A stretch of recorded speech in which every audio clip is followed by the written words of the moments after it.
രണ്ടുപേരും രണ്ട് വഴിക്കായി. ഒരക്ഷരം പോലും തെറ്റിയില്ല. പെണ്ണുണ്ടായാലേ ജീവിക്കാൻ പറ്റത്തുള്ളൂ. എനിക്ക് പെണ്ണ് വേണ്ട.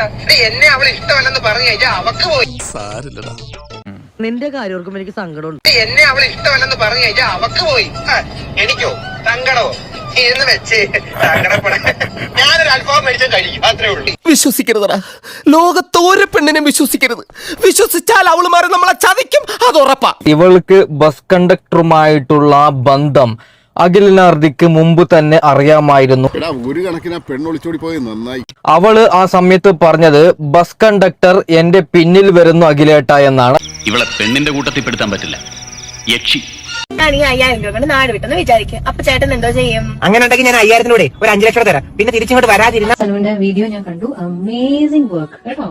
ഭയങ്കര അത്ഭുതമാണ് ഇങ്ങനെയൊക്കെ കഴിവുള്ളത്. എന്തായാലും നന്നായിരിക്കട്ടെ. Wish you all the best. അങ്ങനെ തോറ്റു കൊടുക്കാൻ ഞാൻ ഉദ്ദേശിച്ചില്ല. എനിക്കൊരു വിഷമമില്ല എന്നവളറിയില്ല. കണ്ടക്ടർ കൂടിയാന്ന് ഒളിച്ചോടിയെന്ന് പറയുന്നുണ്ട്, ക്ലീനറെ കൂടിയാന്ന് ഒളിച്ചോടിയെന്ന് പറയുന്നുണ്ട്. ഞാൻ പറയുന്നത് ഒരു വേട്ടാവളിയന്റെ കൂടെ ആ പെണ്ണങ്ങ് ഇറങ്ങിപ്പോയി.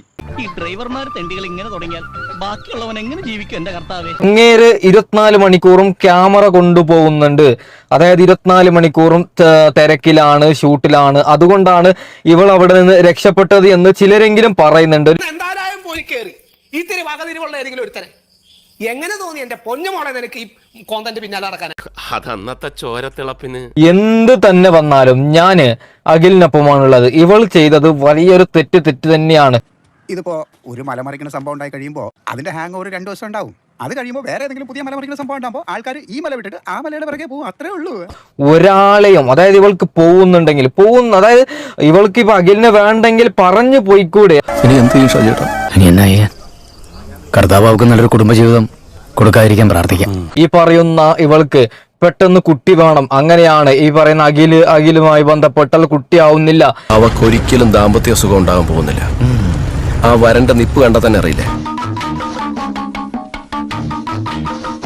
നിനക്ക് ഈ കാട്ടുപോക്കാനല്ലാതെ വേറെ ആരും കിട്ടിയില്ലോടി. Okay bye. പോയിട്ട് വരാം.